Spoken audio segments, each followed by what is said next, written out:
sini kita akan menjelaskan tentang hukum kedua Newton. Nah, di sini kita lihat hukum kedua Newton ini luas cakupannya. Nah, kita bahas per bagian-bagian ya. Nah, saat ini kita akan bahas tentang konsep dasarnya seperti itu.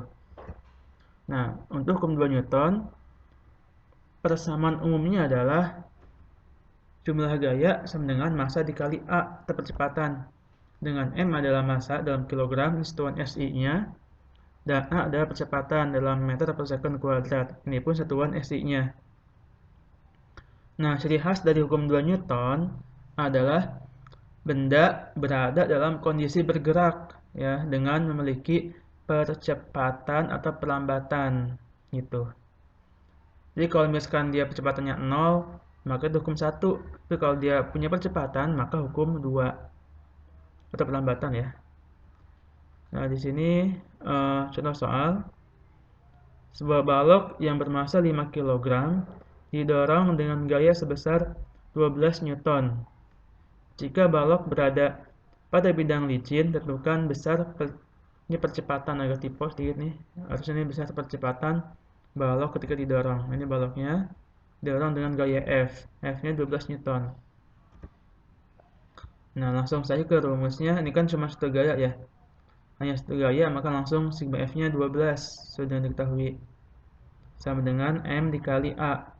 Massanya 5 kg, dicari A-nya percepatan. Nah, maka A-nya 12 dibagi 5, bina ruas gitu. Oh iya, catatan ya.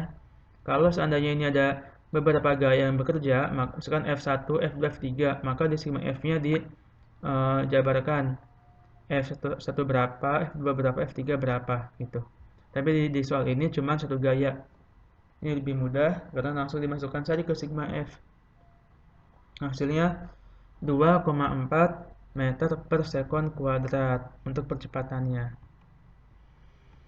Oke, berikutnya kita akan sedikit menyinggung tentang gaya gesek ya. Ini masih dasar sekali tentang gaya gesek. Kita bahas di video berikutnya setelah ini ya. Gaya gesek adalah atau merupakan gaya yang biasanya menghambat gerak suatu benda. Tapi nggak semua menghambat ya. Karena kalau kita bicara tentang roda itu justru karena ada gaya gesek dia bisa jalan kayak gitu. Nah, tapi pada umumnya dia menghambat gerak suatu benda. Misal bendanya ke arah kanan, maka saya gesek ke arah kiri gitu. Jadi dia menghambat. Nah, gaya tersebut timbul karena gesekan dua bidang yang saling bersentuhan.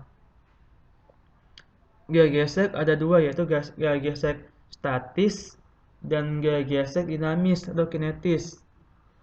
Nah, sekarang gini, kita bayangkan, atau kamu cobalah di sekitar kamu ada benda, ada HP atau gelas atau apapun, kamu dorong dengan gaya, ya, gak usah dihitung gayanya berapa, gak usah.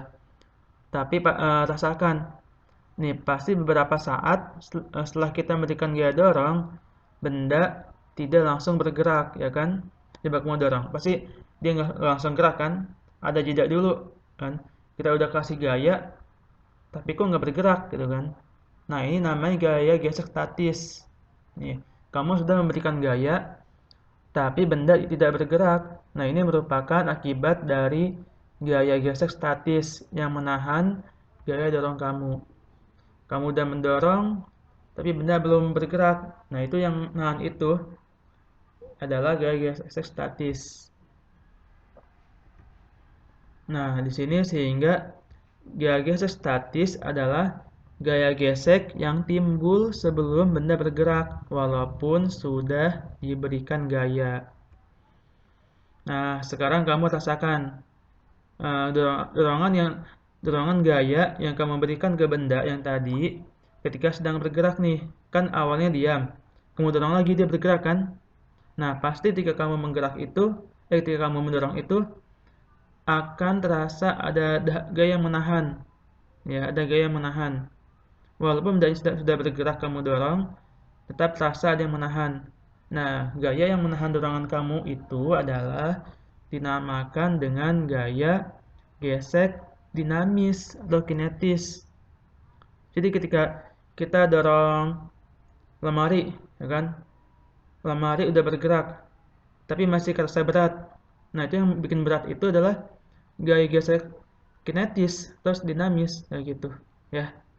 Jadi kalau gaya gesek statis itu bendanya masih diam, tapi kalau gaya gesek kinetis bendanya sedang bergerak. Ya, itu membedakannya. Nah, itu secara teori, hitungannya nanti insya Allah akan Bapak uraikan dengan contoh soal ya di kesempatan berikutnya. Terima kasih atas partisipasinya. Semoga kalian sukses. Assalamualaikum warahmatullahi wabarakatuh.